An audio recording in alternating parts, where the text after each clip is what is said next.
Hello everyone, my name is Lori Bradner and I'm with the Florida Aviation Network, and I have the honor and privilege today to be here with Brian Purdy. Now Brian, you are here all the way, I believe you said, from Virginia, Maryland area. How's the weather up there, Brian? A little bit cooler, which is sometimes good, probably not as much sun, but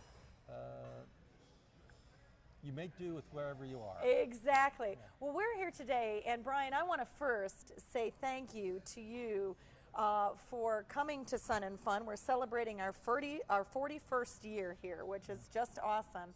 But you're here for a very, very special reason. And I have to tell you that you came up, and I was attracted to Brian's shirt, and he's got on his shirt, it says the Samson Switchblade, which I must be honest with you, Brian, and I'm going to apologize for my ignorance. I had no idea what this was. And then Brian and I started talking, and of course he had this fabulous brochure. The Samson Switchblade is being made by Samson is the company. Yes. But Brian, this is not just any ordinary plane. And the more you talk, the more interested I became. And you have got to let the people here and the people out there in TV land know all about this product. What is this fabulous, it's the future, but what is it? What is the Samson Switchblade? I love your enthusiasm. Samson Switchblade, we're referring to not as a flying car or a roadable aircraft, but as a multi-mode vehicle. They're making this good so it can be something you'll use on the ground with no problem, go on the interstate, go fast as necessary and safe. And then when you want to go someplace, you go to a local airport, can do the extend the wings and the tail boom, take off like a regular airplane. That is amazing. Now my understanding is that these particular Samson Switchblades, let me ask you a question, because this is so unique and it's the future. Now, why the Samson Switchblade? Because I know, and again, you're going to have to excuse my ignorance, and maybe it sounds like you're very well versed in these roadable aircrafts. There are some other roadable aircrafts that are out there. What made you look to the future and to this Switchblade? What can you tell me a little bit about your thought process? Well, at first, if you look at it, it's really cool looking. Yeah, it is. Yeah. It is awesome, I must tell you. Absolutely. Here's some pictures, and absolutely. Yes. And others, I'm not putting them down. Everybody, works at something, and it seems like in the past, there's always been a problem. You're either good flying or you're good on the road, not necessarily good at both. Okay. So the goal here is to be good at both. Okay. I'll let the individual look at, okay, this is what this one can do, and this is how it looks. I'm not going to bad math on anybody. Now, you told me, and I'm very intrigued, that you are a future owner. Yes, we had some special programs where, and we still have some available, where you could go ahead and prepay and get your name on the list, and I'm getting one that's going to be fully put together. They'll use it as a demonstrator before I'll actually get my hands on it. Okay. But the deal was too good to pass up. Well, I have to ask, when do you take delivery on this? How long do you have to wait? This is like waiting for Christmas, Brian. How long do you have to wait? You'll learn how to be patient. Okay. Right now we're planning, I'm being told we're looking for our first flight by the end of this year. Okay. And then it'll go into production about 10 months after that. Okay. And I think I'm a little bit down the road because I'm not the first one to buy one of these. Okay. So I'm hoping 3 years, maybe 4, but we'll wait and see. The way we did the financing, they don't have to make the offer for me until 2020. 2020, okay, all right. Now tell me a little bit, I understand just in our brief conversation, and you can correct me, that one of the neat things about this is that it basically is, it's a tricycle landing gear, but it's a trike. Yeah. Because I used to, fortunately, had the pleasure of riding motorcycles with my father, and as he aged, one of the things that he went to for safety was the trike.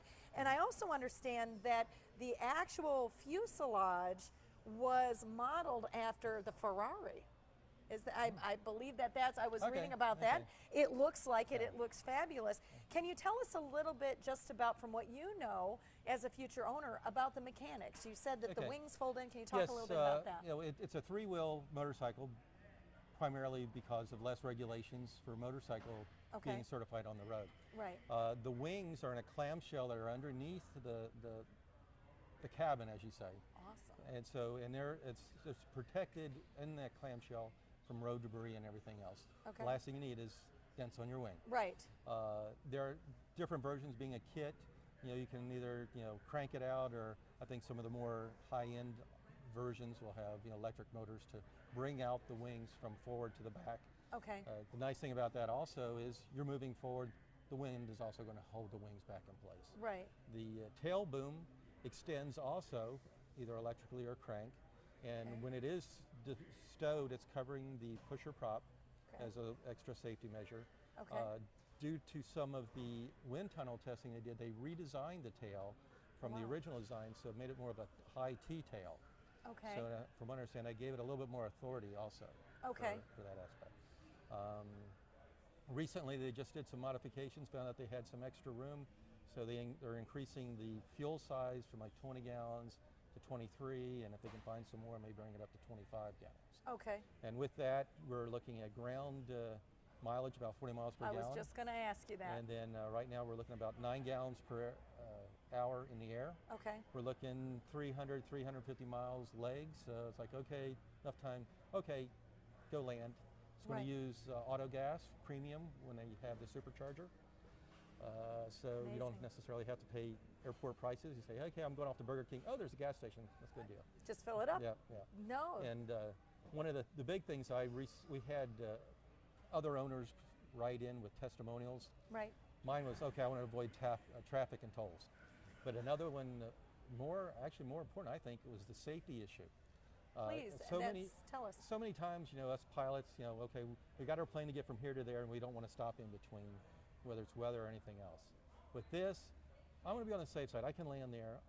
I won't be stuck there. I can continue to drive as necessary to keep moving forward, to feel like, okay, I'm not stuck. I don't have to go find a hotel. I don't have to go find a rental car. And in the basic nature of this, okay, I don't have to deal with TSA. I don't have to deal with delays in the airlines. I can go on my own timetable. That's right.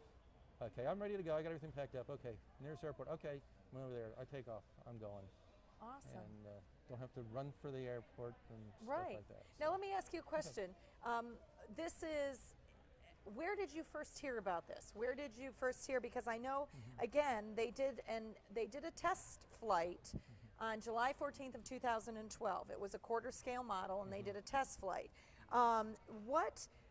Tell me a little bit about how you heard about this, and then I understand that you're doing something on behalf of all the future owners, on behalf of the Samson Switchblade, to get the word out today here. Yeah. So can you talk a little bit about how you heard, and then tell us what's coming up today for those people that are going to be coming in.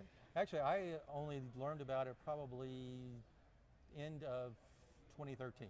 Wow. And because I just got my rotor rating, so I was more interested in a rotorcraft type vehicle. Okay. And then I said, okay, the PAL B was out there, gyrocopter, slower. I want to use it for more travel. I found it on, like everybody else these days, on the internet. All the animations on YouTube, and said, oh, that's cool. Sam did tons of interviews, and I actually visited out there to their facility in Oregon. And that's Sam Bossfield? Yes, that's who's created, okay. Yeah, and great guy. He's doing things right, doing them slow, doing right, making sure that any problems are discovered, they're taken care of before moving forward. Awesome. So that's why I'm glad they're out in Oregon right now working on the aircraft rather than this, and I'm more than happy to spread the word for them. Awesome. And as you mentioned, right now we've got at noon a discussion that we're going to have available over at the Central Florida Aerospace Academy, the school, yes. Yes. That's up on the second floor. Okay. Fortunately, some other people canceled out, and I jumped in. Well, good for you. No, that's awesome. So for those individuals that are coming, today, as you know, is the last day of the air show. We've got plenty for you to do, not only to see the airplane, see the Warbird ramp, but right across from the Aerospace Center for Discovery is the Central Florida Aerospace Academy. That's our school, and you are going to be there at noon. At noon, yeah. And do people just look for the Samson Switchblade discussion? It's just from all the other forums I've went there, it's just room 4. There's nothing on the wall per se. I am not sure if they wrote it in on their updated Okay, schedule. so it is room 4, but Yeah. don't hesitate to go up and look at that. Now, I'm very interested, and I have to ask you, is this your first time at Sun and Fun? Talk to me a little Yes, bit. getting into the Switchblade, experimental. Yes. I've joined EAA now. Oh, last yay, that's a December. wonderful organization. And so I said, okay, let me jump in whole hog. So first year here, and I will also be going to AirVenture for the first time this year. So Fabulous. I'm all struck every time I turn around. Yes. So I'm learning a lot, and I'm looking forward to learning more in the next time. Well, Brian, I must ask you as we get ready to wrap up, first of all, you're a natural on the camera. Thank you for that. But then I also need to ask you, you were talking about rotor. Can you tell me a little bit about your aviation history? Because I'm getting the feeling that this is not new to you. So talk to me a little bit. I spent 20 years in the Air Force as a navigator, 10 of that on a B-52. Thank you for your service. And so I've got commercial multi-engine instrument on my own now, and I just got the rotary wing and working on that instrument next month again. Really? Yeah, so. That's awesome. Now, where do you fly? Now, where do you normally fly? You fly up north in Maryland and Virginia, or where? The training is in Manassas, Virginia, for Okay. the helicopter, but I also volunteer at the American Helicopter Museum in Westchester, Pennsylvania. Tell us a little bit about that. That is a helicopter-centric museum, basically because most of the United States development of rotorcraft was in the Delaware Valley there near Philadelphia. Wow. And it's a great place to go visit. All rotor, we got some gyrocopters, we got some Hueys, we got old stuff, new stuff. We got an Osprey out back that's on display. And, awesome. And where is that again? Can you say the name of the museum again and where it is for those? The American Helicopter Museum in Westchester, Pennsylvania. Wow. And how long have you been a volunteer there? I actually started before I started my helicopter training, so I started that probably in 2012. Is that what got you interested in getting your rotor training? No, I've always had that interest, but I figured before I start training, I might as well get exposed to all the aspects of helicopter because it's an education center also. Really? So they got some videos and programs for kids and stuff like that they do. So I figured I could get a leg up on the actual flight training. No, that's fabulous. Well, I just want to say thank you to you, Brian. It is lovely to meet you. Thank you very much. And certainly to everyone out there. You will have these brochures available, Yes. Brian, if Yes. anyone is interested. For any other future owners. Yes. This absolutely looks phenomenal, and truly it is the future of flying. And so today at noon at the Central Florida Aerospace Academy, room 4, as you stated, please come in and say hello to Brian Purdy. Thank him for his time. Brian, again, we just appreciate you being with the Florida Aviation Network and being here with us today.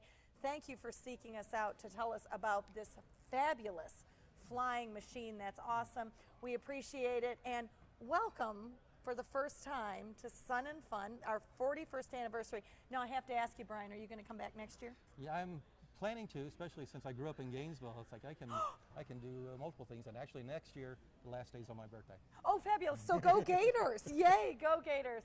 Well, ladies and gentlemen, my name is Lori Bradner with Florida Aviation Network. We look forward to seeing you here at Sun and Fun. Thank you again, Brian. Thank you.